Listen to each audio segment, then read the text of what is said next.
Des ondes Vocast, l'univers de la radio en podcast. Salut à tous, c'est Olivier Audou, bienvenue dans le deuxième épisode des ondes Vocast de cette saison 4. Dans ce numéro, on va tout d'abord accueillir Brulatour, le rédacteur en chef de la lettre pro de la radio. On reviendra avec lui sur la rentrée radio, sa relative stabilité, mais aussi ses surprises. On parlera notamment du cas Europe 1, ce qui a déjà changé à l'antenne, mais aussi ce qui risque de se passer ensuite, avec la prise de contrôle attendue de Vivendi sur la Gardère. Dans cette partie Actu Débat, on recevra aussi Rémi Bertolon qui nous parlera d'une radio pirate qui a fait parler d'elle cet été en Bretagne. Dans la deuxième partie des ondes Vocast, et désormais comme de coutume, on fera la place à une grande interview. Dans quelques jours, le DAB+ métropolitain démarrera ses émissions sur l'axe Paris-Lyon-Marseille, et à cette occasion, je recevrai Hervé Gaucho, membre du CSA en charge du groupe Travail Radio et Audio Numérique. Il viendra nous expliquer les enjeux de ce lancement tant attendu et ultra stratégique pour le futur de la radio en France. Des ondes Vocast, saison 4, épisode 2, c'est parti. Des ondes Vocast. Brulatour, bonjour. Bonjour Olivier. Tu es le rédacteur en chef de la lettre pro de la radio. On ne présente pas la lettre, à la fois site internet avec l'actu quotidienne de la radio, mais aussi un magazine mensuel rempli d'infos et d'entretiens. Alors justement, dans la dernière édition du magazine, on retient de ton édito qu'en cette rentrée, toutes les radios, ou presque, ont joué la prudence. Alors, comme je l'ai indiqué dans l'édito du numéro 135 de la lettre pro de la radio, j'ai tout de suite donné la température, si j'ose dire, parce que j'ai titré l'édito c'est un peu mou du genou. Bon, on sent bien que la crise est passée par là. Il n'y a pas eu non plus le ramdam des années précédentes, des saisons précédentes. Il y a deux grosses machines qui ont changé le moteur, si j'ose dire, Europe 1 et puis Fun Radio qui a revu son identité visuelle, son slogan, son identité musicale aussi et une évolution de son habillage d'antenne. Bon, hormis ces deux gros paquebots, il n'y a pas eu grand-chose sur le plan des nouveautés. Ça suit son cours, on sent qu'il y a des adaptations, bien entendu, mais il n'y a pas eu de très très gros changements. Et puis aussi, surtout, c'était un peu mou du genou parce que il n'y a pas eu les conférences de presse qu'on avait pu connaître par le passé, avec par exemple une salle à Radio France bondée. Là pour le coup c'était en distanciel. Donc même Radio Classique je crois a annulé sa conférence de presse de rentrée. Donc on sent bien que cette nouvelle saison ressemble un peu à la saison précédente et on sent bien que le secteur radiophonique traîne son cortège de problématiques toujours issues de la crise sanitaire. Voilà, tout le monde est un peu tendu comme des cordes à piano, donc le marché réagit à tâtons, si j'ose dire. Donc une rentrée un peu molle du genou, c'est ce que je dirais, ce qui donne d'ailleurs, je pense, le tempo de la prochaine saison qui sera, j'imagine, un peu mollassonne. Alors à propos d'Europe 1, on a eu droit dans la presse à deux interviews de ses dirigeants clés, celle d'Arnaud Lagardère d'abord dans le JDD et celle de Constance Banquet dans le Figaro, tous deux défendant le rapprochement avec Vivendi et démentant toute transformation vers une radio d'opinion. Alors au sujet d'Europe 1 dont on a beaucoup parlé, pas nous mais les médias sur la place comme on dit, ou dans la place, moi j'ai pas d'avis sur Europe 1, en plus c'est pas le genre de la maison, c'est pas la philosophie des éditions HF que de tirer des plans sur la comète, par exemple, ou de jouer la carte de la politique fiction. Moi, je vous avouerai très honnêtement que je ne sais pas ce qui va se passer sur Europe 1. Il y a eu apparemment beaucoup de changements qui se constatent sur la grille. Bon, moi, j'ai envie de vous dire, avec le recul que j'ai, la petite expérience, je pense qu'Europe 1 n'a pas fait sa rentrée début septembre. Hein. La vraie rentrée d'Europe 1, elle se fera fort probablement en janvier prochain, lors de ce que l'on appelle la petite rentrée, et puis aussi, surtout, la véritable rentrée d'Europe 1, avec fort probablement un nouveau slogan, une nouvelle couleur, une nouvelle tonalité. Alors, je sais pas quelle tonalité donnera la radio, hein, notamment sur le plan politique, j'imagine. Je sais pas où est-ce qu'elle va se positionner, mais je pense que la grande rentrée d'Europe 1, ce sera en septembre 2022. D'ici là, moi je lis pas dans le mar de café. Il y a beaucoup de possibilités, de potentialités qui sont évoquées, mais moi je suis pas dans le secret des dieux, donc je sais pas véritablement ce qui va se passer. Et puis hormis Ondelat, j'ai rien écouté sur Europe 1 en cette rentrée, parce que j'avais pas le temps, et puis j'avais pas forcément envie non plus. Bien, et effectivement, comme tu le disais, les changements d'Europe 1 sont sans doute devant nous, puisque Vivendi a annoncé il y a quelques jours vouloir faire une OPA sur le groupe Lagardère dans son ensemble d'ici fin 2022. Donc effectivement, ce serait une prise de contrôle totale de la radio, mais aussi de Virgin et RFM. Alors, un des changements déjà en place sur Europe 1, c'est l'arrivée de l'émission Punchline de Laurence Ferrari en fin d'après-midi et codiffusée sur CNews. On écoute tout de suite un extrait. Europe 1, Punchline, Laurence Ferrari.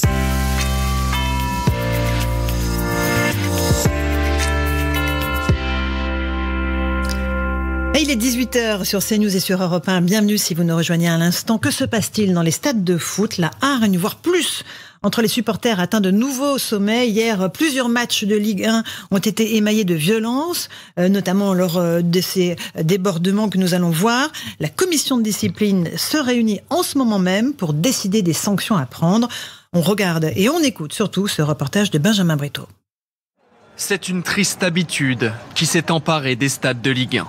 Hier soir, le championnat de France a encore été le théâtre de nombreuses... Voilà, extrait de Punchline sur Europe 1 tous les après-midi.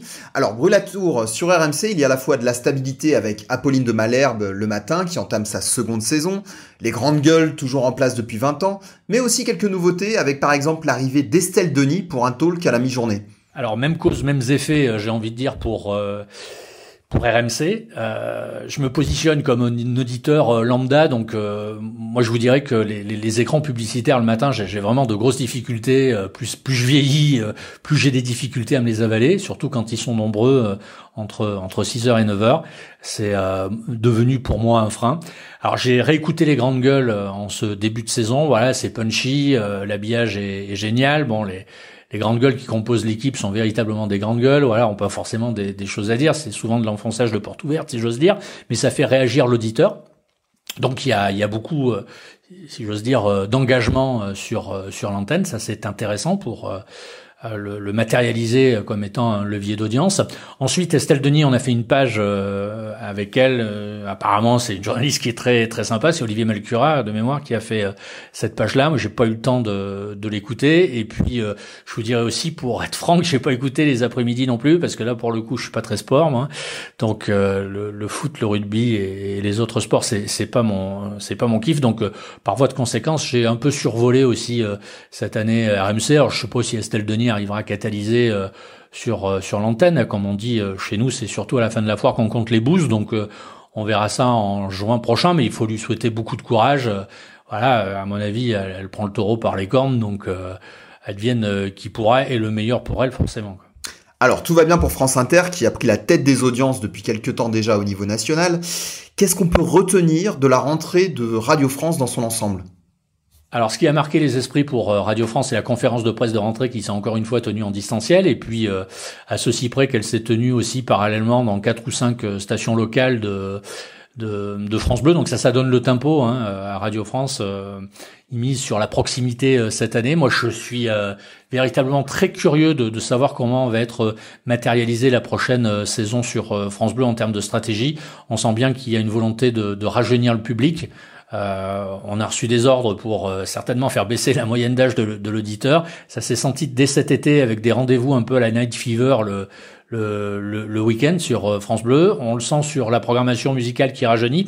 On le sent aussi sur le personnel d'antenne qui là aussi rajeunit, avec des sujets qui rajeunissent, une forte présence sur le terrain. Donc je pense que France Bleu a véritablement tous les atouts pour réussir cette saison. Bon, France Inter, à mon avis, devrait garder la tête du classement. Déjà parce que les programmes sont sympas, déjà parce qu'il y a aussi une bonne couverture, faut pas l'oublier, sur le plan hexagonal, en nombre d'émetteurs, donc ça joue. Et puis il y a un confort d'écoute, dans le sens que c'est pas gavé de publicité non plus. Donc ça, c'est intéressant pour l'auditeur. Coup de cœur pour France Culture. Moi, je suis un amoureux de France Culture depuis déjà plusieurs années. Alors pas en direct, mais en replay. Voilà, c'est aussi un changement de consommation du média radio. Carbone 14, Les Pieds sur Terre, Entendez-vous l'écho. Voilà, ça ce sont vraiment des émissions où on apprend une multitude de choses. Et pour moi, quand même, la radio, enfin l'ADN de la radio, ça sert quand même à ça, quoi, apprendre des choses. On peut se divertir, mais écouter des gens parler et surtout dire des choses intéressantes et engageantes. Là, pour le coup, on est véritablement dans l'ADN de la radio et France Culture vraiment a trouvé une bonne recette. D'ailleurs, en témoignent les chiffres d'audience, hein, mais là aussi, qu'il faut remettre en perspective parce que sur le territoire hexagonal, la chaîne a une superbe couverture quasi optimale, mais chapeau pour France Culture. Là, ce que je peux dire sur le service public comme ça, grosso modo, rapidement. Et l'un des objectifs affichés de Radio France, c'est aussi de faire sur l'ensemble de ses antennes du fact-checking pour combattre les fake news. Et justement, côté fake news, complotisme, etc., on a vu apparaître cet été en Bretagne une radio anti-pass sanitaire. Oui, une radio pirate. Et pour en parler, on accueille Rémi Bertolon, animateur radio. Alors Rémi, tu as donc fait la découverte de cette radio pirate cet été. Ouais, c'est ça. Alors je commence à vous connaître, vous qui écoutez en tant que passionné de radio, le poil se lève. Une radio pirate. C'est illégal, mais quand même, ça rappelle la bonne époque. Eh bien, moi, je vous promets que dans un instant, vous allez adorer le CSA. Cette radio pirate était une radio militante anti-pass sanitaire. Oui, vous avez le droit d'être anti-pass sanitaire. Mais colporter les propos que j'ai entendus sur cette radio pirate, là, c'est franchement nauséabond. Avant de nous en dire plus, Rémi, comment as-tu découvert cette radio pirate au juste ? Eh bien, par pur hasard, j'étais en vacances, j'arrivais en Bretagne, dans le Morbihan. Oui, on peut partir en vacances en Bretagne. Et puis dans la voiture, ma femme me dit, tiens, c'est étonnant, sur le RDS, c'est indiqué anti-pass. Et effectivement, le RDS était très clair, c'était marqué anti-pass. Et dans un premier temps, j'ai cru que c'était un bug, ça peut arriver. Et puis en écoutant, j'ai vite compris. Les propos étaient purement complotistes. Ils argumentent sur des pseudo-révélations scientifiques. Avec Macron, on est dans un régime totalitaire. Ceux qui se font vacciner sont des faibles. J'en passe sur les références sur la Seconde Guerre mondiale. Par exemple, les vaccins sont des leurres, un peu comme les douches dans les camps de concentration. Ça sert à amadouer et à nous injecter en l'occurrence des puces. On est, je cite, dans le transhumanisme. Et dans la forme, Rémi, ça se présente comment cette radio pirate ? Dans la forme, dans le format, c'était plutôt efficace en dehors du contenu, on est d'accord, hein. Bon, la qualité de son, c'était pas trop ça. Dans un premier temps, je pensais que c'était une radio associative qui pétait les plombs, avec tout le respect que j'ai pour les radios associatives, parce que le son était un peu faible, pas traité, etc. Mais sinon, le format était bien installé. C'était des capsules de 2 à 3 minutes qui s'enchaînaient les unes après les autres, chaque élément avec un seul angle d'attaque pour argumenter, et ça faisait une boucle d'1h30 comme ça qui tournait tout au long de la journée. J'ai pu l'entendre à plusieurs reprises pendant 3 à 4 jours. Du coup, après, j'ai fait un tweet, notamment pour m'interroger sur la fréquence, le 107.9. C'est vrai que ça met la puce à l'oreille. Et puis ensuite, ça a été retweeté et j'ai été contacté par France Bleu. J'imagine, Rémi, que c'est France Bleu Armorique. Oui, je suis passé dans le journal de 18h avec une interview. Et puis, une demi-heure après, c'est Ouest France qui me contacte via Twitter, puis un hebdo local, puis Libération. Et puis, le sujet a été repris par le Huffington Post, par France Inter. Et au bout de 3 jours, cette radio pirate a cessé d'émettre. Silence radio. Il y a le Télégramme qui a pu les contacter. A priori, ils revendiquent une diffusion depuis un bateau. Le golfe du Morbihan, a priori. Bon, je sais pas, mais en tout cas, la zone de couverture était plutôt bonne. Et puis, j'avais fait une capture d'écran du RDS, donc ça a été repris à plusieurs reprises, mais j'avais pas eu le réflexe dans un premier temps d'enregistrer cette radio pirate. Et puis ensuite, j'ai continué mes vacances. Merci Rémi pour ce témoignage rare d'une radio pirate en France. Alors, Brûlatour, retour sur la rentrée radio.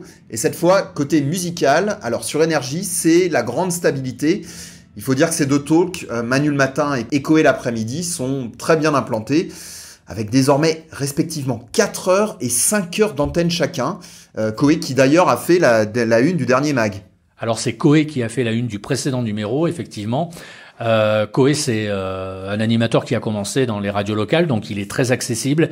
Il adore parler de la radio. Je sais qu'il lit apparemment le magazine, il suit l'actu des radios via le site lalettre.pro.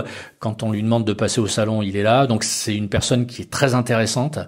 Et puis respect pour ces 5 heures, je crois, d'antenne quotidienne sur Énergie. Voilà, un garçon sympa. Il mérite véritablement d'avoir une place imposante sur une grille, parce que pour le coup là c'est vraiment un véritable professionnel. Après moi je suis un peu hors cible, hein, donc j'écoute pas forcément, mais voilà, c'est le champion quoi. Wendy Bouchard sera celle qui fera la une du prochain magazine, donc ce sera le numéro 136. Voilà, Olivier Malcura aussi qui est un peu chez nous le préposé aux unes. Je crois que l'article est déjà prêt et fort probablement qu'elle nous dira comment elle voit cette nouvelle saison ici sur France Bleu. Et puis comme ça en diagonale. Alors en diagonale, dans le prochain numéro, un panorama des nouveautés techniques de la rentrée, un zoom sur la matinale de Radio Nova, le déploiement du DAB+, le 12 octobre prochain. Ouais, forcément, on s'intéressera, je pense, au quota de chansons françaises au Québec et en Belgique, une fois n'est pas coutume. Et puis voilà, on s'intéresse aussi au podcast. Donc on essaye de trouver chaque mois un équilibre. Et d'ailleurs, on vous invite à vous abonner, ça démarre à seulement 9,90€ par mois pour retrouver tout ce riche contenu. Pour vous donner un aperçu du dernier numéro déjà paru, hormis Koé, on a Jérôme Florin de RTL, Pascal Muller de Top Music, Estelle Denis de RMC, Guillaume Aubert de Nostalgie et même Laurence Bloch de France Inter. Que du lourd, comme on dit. Brûlatour, merci, on espère te retrouver très bientôt dans ce podcast. Des ondes Vocast. Avant de nous diriger vers Paris, un petit mot sur les Radio Days Europe qui posent leurs valises du 9 au 11 octobre à Lisbonne. Les Radio Days, c'est 3 jours de conférences avec des professionnels de la radio de partout en Europe et dans le monde. Un programme très riche que l'on vous invite à consulter sur radiodayseurope.com. L'événement est payant et les conférences sont en anglais, mais cela vaut vraiment le coup. Parmi les intervenants du monde francophone, on note entre autres Gabriel Bohéry-Charles de Binge Audio, Estelle Cognac, directrice éditoriale de France Info, Laurent Frisch, directeur du numérique à Radio France, Francis Goffin, président de l'Alliance européenne pour la radio numérique, ou encore Vincent Soulet, producteur exécutif du Morning de Chéri FM. Des ondes Vocast et partenaires presse des Radio Days Europe, nous suivrons cet événement sur place et ferons un bilan des conférences dans notre prochain épisode. Mais pour l'heure, direction la Tour Mirabeau à Paris. Des ondes Vocast, l'invité. Hervé Gotcho, bonjour. Bonjour. Vous êtes membre du CSA, le Conseil supérieur de l'audiovisuel, en charge du groupe de travail radio et audio numérique. Vous avez pris la succession de Nicolas Curien sur ce poste il y a un peu plus de 6 mois. Et dans quelques jours, va être franchie une étape essentielle des travaux effectués par votre prédécesseur et aussi par vous-même et vos équipes, le lancement du DAB+ métropolitain. Oui, c'est une étape qui est particulièrement importante dans le déploiement du DAB+, hein, ça n'est pas le démarrage du DAB+, puisque aujourd'hui on a déjà plusieurs centaines de radios qui sont sur le DAB+, et on a un peu plus de 30% de la couverture de la population française qui est couverte. Mais là, on va dire qu'on va allumer les antennes nationales du DAB+, qui dans un premier temps vont couvrir effectivement un axe Paris, Lyon, Marseille, mais aussi toutes les villes hein, qui sont sur ce trajet.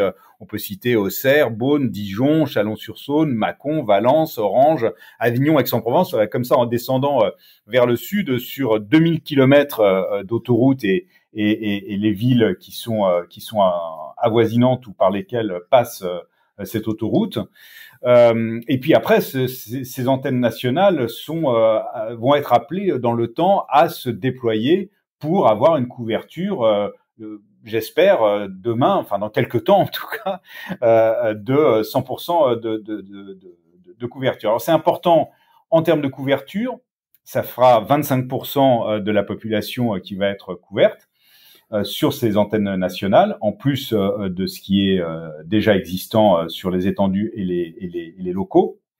Et puis c'est 25 radios supplémentaires qui vont être audibles sur ce secteur-là. Et ce sont les plus grandes radios, on va dire les plus importantes en audience, souvent en puissance économique, que ce soit des radios privées ou les radios du service public, puisqu'on va avoir 19 radios privées et 6 radios publiques qui vont être sur ces 2 multiplexes métropolitains. Donc, on va avoir même des nouvelles radios qui vont démarrer. Il va y avoir RZN, il va y avoir BFM Radio et il va y avoir Skyrock Classics. Très bien. Alors effectivement, avec ces 25 radios nationales supplémentaires qui vont s'ajouter avec les multiplex locaux et régionaux, on va effectivement avoir un mix de radios qui seront à la fois nationales, régionales, locales et bien sûr les radios associatives. Alors justement dans cette nouvelle offre de programme, on a notamment Skyrock Classic. Alors je vous propose qu'on écoute un petit extrait de Skyrock Classics qui émet déjà sur Internet et qui, à l'occasion du coup de ce déploiement, va arriver sur l'axe Paris-Lyon-Marseille.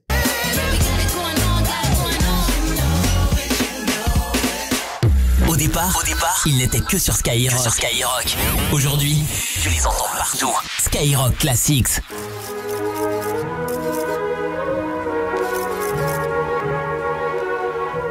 Skyrock Classics, les éternels de Skyrock en version originale.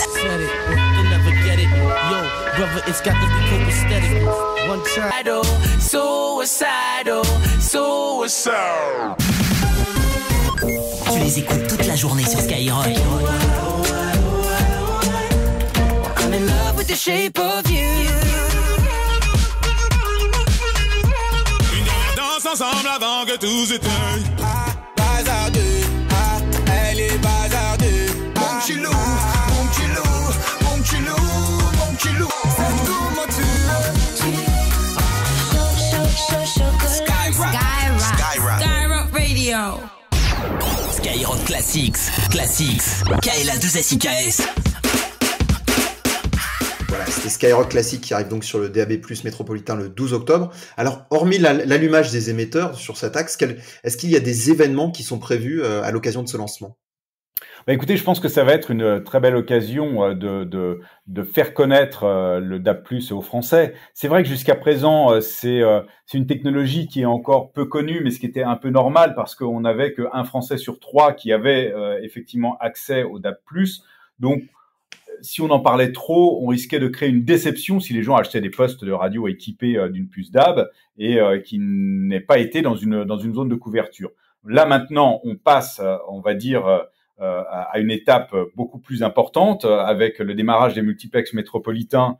On va être à 465 radios qui vont être disponibles sur 40% pour 40% de la population. On sera à 50% de population couverte l'année prochaine.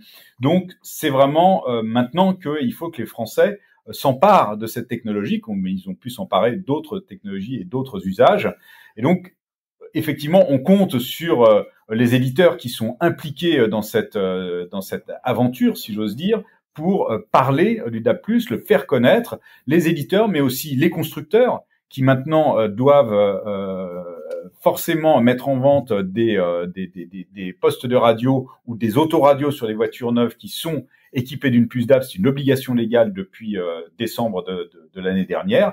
Et puis, on va dire la distribution, les magasins qui vendent ces radios ou ces autoradios, qui vont également en parler pour que petit à petit les Français sachent que cette technologie existe et puissent en profiter avec un meilleur son numérique, en n'ayant plus d'interférences quand ils sont justement en voiture et que aujourd'hui avec la FM ils changent de fréquence, avec les noms le nom de la radio qui s'affiche, donc il n'y a plus besoin de chercher non plus les fréquences. Donc ça va être un vrai confort et une véritable avancée pour les auditeurs. Alors donc travail de communication chez les éditeurs, chez les distributeurs. Est-ce que le CSA de son côté, il a déjà créé Ma Radio FM et Ma Radio DAB+, des moteurs de recherche pour trouver ces radios, mais aussi communiquer sur le site internet. Est-ce qu'il y a d'autres outils de communication, d'autres vecteurs de communication qui sont prévus de votre côté ? Eh bien, écoutez, comme vous le savez, au printemps dernier, nous avons lancé la fête de la radio, dont nous espérons que ce n'était qu'une première édition. Ça a été un véritable succès malgré des conditions sanitaires qui étaient évidemment difficiles. Toutes les radios se sont emparées de cette fête de la radio. On en a beaucoup parlé sur les réseaux sociaux. On a eu beaucoup d'opérations pour mettre en valeur le média radio, qui est quand même le média préféré des Français avec près de 40 millions d'auditeurs. On peut espérer, il faut en discuter évidemment avec nos partenaires, qu'il y aura prochainement une deuxième édition de cette fête de la radio et qui peut être une très belle occasion justement là aussi de communiquer sur le DAB+. D'accord, donc dans les mois à venir, une nouvelle fête de la radio. D'accord, alors, petit retour en arrière, hein, le DAB+, ça a été quand même une longue histoire en France, on va pas forcément revenir sur cette histoire, mais c'est vrai que le DAB chez nos voisins britanniques a été en place depuis un peu plus de 20 ans. Quel est le sentiment aujourd'hui? C'est la réunion de toutes les familles de la radio, c'est le sentiment du devoir accompli, quel est l'état d'esprit?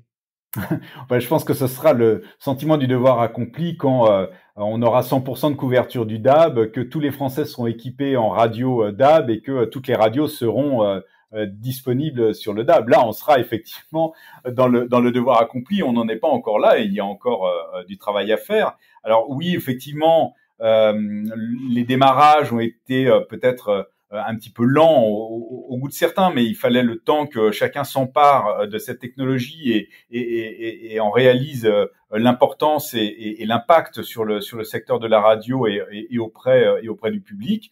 C'est vrai que dans certains pays d'Europe, on a un taux de couverture qui est plus important. On est à 100% en Grande-Bretagne, en Allemagne, en Belgique. On a en Hollande, on a la Suisse qui va bientôt éteindre la bande FM en 2024. La Norvège a déjà franchi le pas. On est aussi en avance par rapport à d'autres pays d'Europe comme l'Espagne. Donc voilà, la technologie se déploie à son rythme et au rythme des éditeurs, ce qui me paraît quelque chose de normal. En revanche, je pense que là, on est vraiment en train de passer un cap extrêmement important. Avec le démarrage des multiplexes métropolitains, avec ce taux de couverture qui est de plus en plus important et qui se déploie de manière exponentielle. On est en avance de phase par rapport à ce qui était prévu. On pensait être à 40% de couverture en 2023. En fait, on sera à 50% en 2022. Donc, je pense que là, maintenant, ça y est, on est en train de se déployer et j'espère bien que nous ne reviendrons pas en arrière. Alors, une petite question justement sur la densification de ce réseau. Donc, il y a pour tout ce qui est multiplex locaux et régionaux, il y a un calendrier qui va s'étendre pour les prochaines années sur les zones qui restent à couvrir. Sur le DAB métropolitain, c'est un peu le libre arbitre des deux multiplex qui s'appellent M1 et M2 de densifier leur réseau avec des obligations à 4 et 8 ans. Est-ce que vous avez de la visibilité sur quelles seront les prochaines priorités du développement du DAB+ métropolitain? Quelles seront la priorité de ces deux multiplexes? Alors vous avez raison, hein, ça va être quand même beaucoup à la main des éditeurs. Ce sont des investissements qui sont lourds d'un point de vue technologique et d'un point de vue économique, donc c'est aussi à eux de parler. Nous sommes en train de travailler avec eux à la création d'un certain nombre d'indicateurs qui vont nous permettre d'objectiver ce débat et de voir comment est-ce que le DAB+ se déploie, quel est le taux d'équipement chez les Français, comment est-ce que les Français s'en emparent, quelle est la notoriété du DAB+, et ça va aider les radios qui sont impliquées dans les multiplexes métropolitains à prendre les bonnes décisions, évidemment avec le Conseil supérieur de l'audiovisuel, sur le rythme auquel on va déployer ces multiplexes métropolitains, ces antennes nationales du DAB+. Comme c'est une blague, mais j'aime bien utiliser cette expression, on n'est pas à l'abri du succès. C'est-à-dire qu'on peut aussi imaginer que on va trouver que ça se déploie très bien, que il y a un véritable engouement des Français et que ça ira peut-être même plus vite que ce qu'on peut imaginer, mais pour l'instant, on n'en est pas encore là. Déjà, on va démarrer les antennes des multiplexes métropolitains et on va voir comment est-ce que ça se déploie. Et puis après, vous avez raison de le rappeler, hein, il n'y a pas que les multiplexes métropolitains. À horizon très bref, on va continuer de déployer des allotissements étendus et locaux. D'ici à la fin de l'année, il va y avoir 5 villes supplémentaires qui vont accueillir le DAB+, Annecy, Annemasse, Chambéry, Grenoble et Saint-Étienne. En 2022, on va avoir 21 villes qui vont voir le DAB+ se déployer chez elles. Et puis, on va aussi, sur certains territoires, renforcer le DAB+ déjà existant. C'est vrai, par exemple, en Corse, mais c'est vrai aussi à Bourges, à Guéret, à Laval, à Mont-de-Marsan, à Périgueux, à Valence, etc. Donc, on continue ce travail de densification de la couverture. Et puis, on n'en parle pas assez souvent, mais il y a aussi les zones en Outre-mer où la radio est extrêmement importante. Jusqu'à présent, les éditeurs n'étaient pas trop enclins à s'emparer du DAB+, pour des raisons principalement économiques, et ils n'en voyaient pas l'utilité, mais on voit que à La Réunion et en Martinique, il y a des expérimentations de DAB+, qui sont en train de démarrer à l'initiative des éditeurs, et ça, c'est plutôt très bon signe. Effectivement, ça vient d'être, ça a été communiqué récemment. Et c'est vrai que vous soulignez quelque chose aussi. Il y a une des beautés du DAB+. Alors les étapes pour les autorisations sont sans doute un peu plus longues qu'en FM parce qu'il faut constituer un multiplex. Mais une fois qu'un multiplex est autorisé et ses éditeurs, les multiplex sont libres de densifier autant qu'ils veulent leur zone, de leur plaque, sur leur plaque, c'est-à-dire de rajouter des émetteurs, c'est quelque chose qu'on ne peut pas faire en FM à cause des problèmes de synchronisation en isofréquence. Oui, et puis il y a aussi de par la constitution des multiplex, une solidarité qui se met en place entre les éditeurs de toute catégorie. Je trouve que c'est très important de souligner que sur les 465 radios qui vont être en émission sur le DAB+ à partir du 12 octobre, il y en a près de 200 qui sont des radios associatives, ce qui représente quand même près de 43% des radios en DAB+, ce qui montre que le DAB+, c'est vraiment une technologie pour tous et que toutes les radios s'en emparent. Et puis, ce qui est aussi très rafraîchissant et enthousiasmant, c'est de constater qu'une radio sur 5 est une nouvelle radio, ce qui n'est pas possible évidemment sur la bande FM qui est saturée. Donc on a une nouvelle offre qui apparaît. Vous parliez tout à l'heure de Skyrock Classics, on parlait également de RZN, de BFM Radio, ça c'est pour les multiplex métropolitains, mais il y en a aussi un petit peu partout qui démarrent. Moi je pense à des radios comme Radio Crooner par exemple, qui n'émet que sur le DAB. Et ça c'est formidable de pouvoir en 2021 offrir un paysage radiophonique encore plus riche qu'il n'était jusqu'à présent. Très bien. Alors on arrive vers la fin de cet entretien. Toutes les radios sont dans l'attente de ce moment clé. Alors certaines sont prudentes, voire inquiètes, d'autres sont plus moteurs ou optimistes. Mais derrière, ce sont des grands groupes de radio, mais aussi des dirigeants, des entrepreneurs de la radio. On imagine que ce sont des investissements financiers, mais aussi de l'énergie, etc. Quel est le message que vous voulez leur passer à l'occasion de ce moment clé ? Le message que je voudrais leur passer, c'est que cette année, nous célébrons les 100 ans de la radio et que en 100 ans, le secteur de la radio a toujours su s'adapter à son nouvel environnement, qu'il soit médiatique, économique et technologique. Et qu'on voit bien que les radios aujourd'hui, comme d'ailleurs beaucoup de médias traditionnels, sont à un carrefour avec... on passe rapidement sur les effets de la crise sanitaire que tout le monde connaît, mais d'une manière générale, il y a cette pression concurrentielle du numérique, il y a des nouveaux usages, et le secteur de la radio peut et doit relever ce défi. D'un point de vue technologique, on vient de parler du DAB+, mais c'est aussi l'écoute en IP, et je pense que d'un point de vue technologique, on ne peut pas mettre tous ses œufs dans le même panier. Il ne faut pas croire que le DAB+ sera l'alpha et l'oméga de la radio de demain, mais l'IP est également quelque chose d'important. Et c'est en fait ce mix de diffusion, cette capacité d'offrir un accès très simple et très facile à la radio à des gens qui sont enclins aux usages numériques, qui va compter d'un point de vue technologique. Et puis, on voit le déploiement aussi des podcasts, qui est une certaine forme de radio à la demande, si on considère que 9 podcasts sur 10 aujourd'hui, ce sont des podcasts qui sont produits par la radio et qui sont susceptibles d'amener ou de ramener un public qui n'écoute plus trop la radio, qui n'écoute pas la radio, qui peut avoir la curiosité de revenir vers le linéaire. Et je pense que les radios vont également devoir penser, je pense notamment radio musicale, à la meilleure offre éditoriale possible pour se différencier justement des nouveaux, des autres supports médiatiques qui sont offerts, pour que les gens aient envie d'allumer leur poste de radio plutôt que d'aller, je sais pas, regarder la télévision ou d'aller sur YouTube ou de regarder de la vidéo, de la vidéo à la demande. Et je pense qu'il n'y a pas de fatalité.